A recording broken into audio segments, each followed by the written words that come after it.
Okay, now what is the root cause of incidents, right? In terms of the management of the real problem. Okay, basically, there are four root causes of incidents. The first one is the personal factors. So what is the personal factors? So the personal factors may be lack of knowledge or skill, okay, improper motivation, okay, physical or mental condition. So physical and mental condition is also a big contribution on the personal factors that contributes to accident or incident. The second one is the supervisory performance. Okay, supervisory performance is inadequate instruction. Okay, failure of a safe operating procedures. Okay, rules not enforced. Okay, hazard not corrected, or devices not provided for a certain job or task. Okay, and the third one is the job factors. Okay, so job factors is a physical environment, okay, substandard equipment, so abnormal usage, wear and tear, inadequate standard design and maintenance, or purchasing standards. Okay, and the last one, the root causes of accident is the management policy and decision lah. So it is a measurable standards, okay, work in progress measure, okay, work versus standard, okay, evaluation and corrective action. Alright. So what is the contributing factors to accidents? Okay, what is the contributing factors? Or the immediate causes, okay, the immediate causes of the accidents, or we can say the symptoms of the accidents, okay, the symptoms of the accidents. So as I said before, okay, the immediate causes of the accident is the contribution between the unsafe act and unsafe condition. Okay, unsafe act and unsafe condition. When we talk about unsafe act and unsafe condition, it can be categorized into four elements. Okay, the first one is the human behavior. So the second one is design of the equipment and plant. The third one is system procedures, including use of materials. And number four is the environmental surroundings. Okay, basically we can conclude it into three simple things. All right.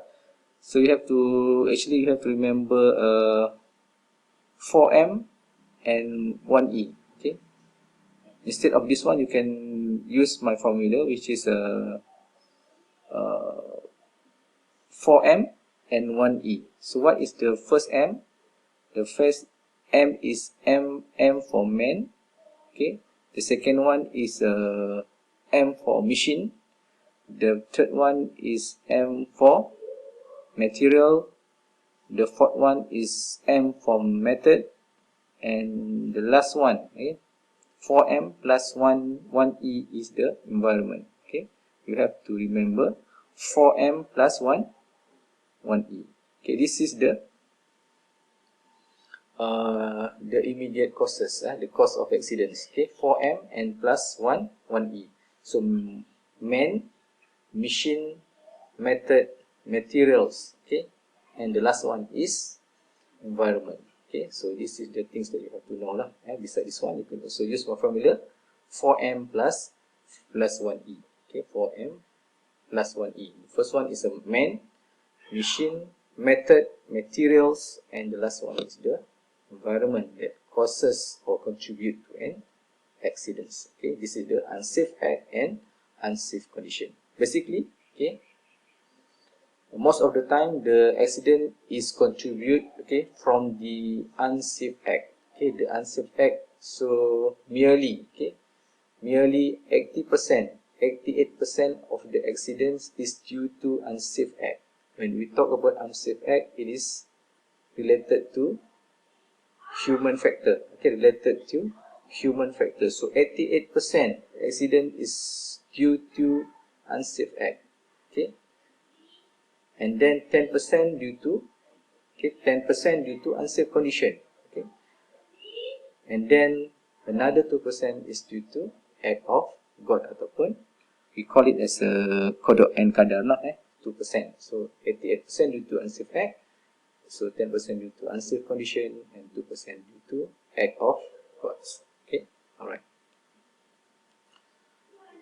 Next, so what is an incident investigation? So incident and investigation is actually a management tool by which work-related injuries, okay, ill health, disease, and incident are systematically studied so that their root causes and contributing factors can be identified. So we are doing or conducting investigation in order to find the root causes and the contributing factors, okay, of the accidents. Alright, so nothing. So based on the accident investigation, okay, so our occupational safety and health management system can be continually improved from time to time. Okay, so it can give you what is the best way to find a solution, okay, to find improvement in the management of occupational safety and health management system. Alright. So when we talk about the accident investigation, it is involve the process of gathering the information. So in order to get the information, so the investigation should get a preliminary statement, okay, from the witnesses, from the accident scene as soon as possible. Okay. However, when we are doing gathering information, it may present pitfall or shortcomings, okay, in the form of a bias, okay, perspective, exaggeration, and also sometimes it is a hidden agenda. Hidden agenda. Maybe the accident is just fabricated in order to make a claim on the insurance. So this is the thing that you have to know lah. Maybe sometimes they want to hide something in order to make sure that so the reputation of the company will not be cannot be downgraded. Okay, so they want to make sure that if the reputation of the company is downgraded by this kind of accidents, then maybe the, the the buyer or the potential customer will avoid from taking the service or from buying the buying the product, okay, produced by the company. Okay, so this is the thing that you have to know lah. Alright, so the next thing, so why do we need to conduct accident investigation? The first one is to prevent repetition, okay, of the same work-related injuries, ill health, disease, and accidents. And the second one, it is the requirement it is the requirement as stated in the act. So you have to check there is the requirement as stated in the OSHA 1994. Okay, if there is an incident occurred in the workplace, then you have to report, to immediately report to DOSH office as soon as possible, right? So this legal requirement you can check on NADOPOD, okay, notification of accident, dangerous occurrences, okay, occupational poisoning and occupational disease. So these are the things that you have to know. You have to check back the OSHA 1994, okay, NADOPOD regulation, okay, NADOPOD regulation. When there is an accident, you have to report as soon as possible, okay, by using specific form as required by the Department of Occupational Safety and Health. Alright. Next, why do we need to investigate an incident? So it is due to you have to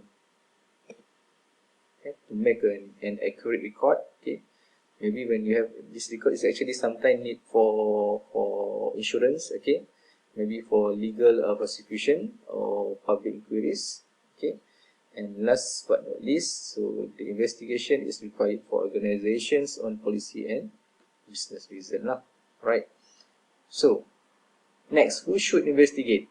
Okay, who should investigate the incidents? Okay, so actually the investigation should be conducted, okay, based on the level of severity of the incidents. Okay. So the first one, internal investigation teams. Okay, internal investigation teams. So this is the first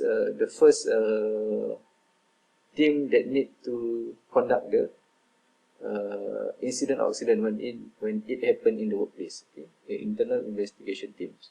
So the internal investigation team consists of, okay, the individuals involved or victims, okay, the supervisor and the safety officer, okay, and then the upper management, okay, and then maybe external consultants, okay, if the company hired external consultant to help them to conduct the investigation on the incidents. And the most important thing is the members of the safety and health committee. Okay, members of the safety and health committee. And the second one is the external agency. External. The first one is the internal, and the second one is the external agency when it is required. Sometimes when the accident is very serious, then we have to call. Not we have to call, but it is the responsibility for the external investigator to come to the workplace to investigate the accident. If the accident is serious, when the workers is caught a major injury, okay, or maybe it involves a death, so the external agency will come to your workplace to do the investigation. So normally DOSH, okay, Department of Occupational Safety and Health, or Department of Environment, police and etc. will come to do the investigation. They want to see what is the cause of accident. What is the cause of the accident? So, right. So basically, you have to remember there are two types. There are two types. There are two teams. There are two types of investigators. Investigators. The first one is the internal investigation team, and the second one is the external investigation team. Okay. So now, okay, what and when to investigate? What and when to investigate? All right. So what? So basically, so all incidents, serious, not serious, major or minor incidents and near misses must be investigated. Okay, must be investigated and must be reported. Must be reported. And if you check the NADOPOD regulation, there is a requirement for you to report any incident occurred in the workplace. Okay. Alright. So when to investigate? So you have to investigate as soon as possible. So why do we need to investigate the accident as soon as possible? It is in order to prevent scene interference, okay, and then deterioration of evidence, okay, and then losing people recollection of the incident. So losing people recollection means that we don't want to lose witness of the incidents. So you need to get the first-hand information, from the witness, and also from the victim, so that you can get the clear picture or clear background of the incident. Right. So these are the things that you have to do on the investigation.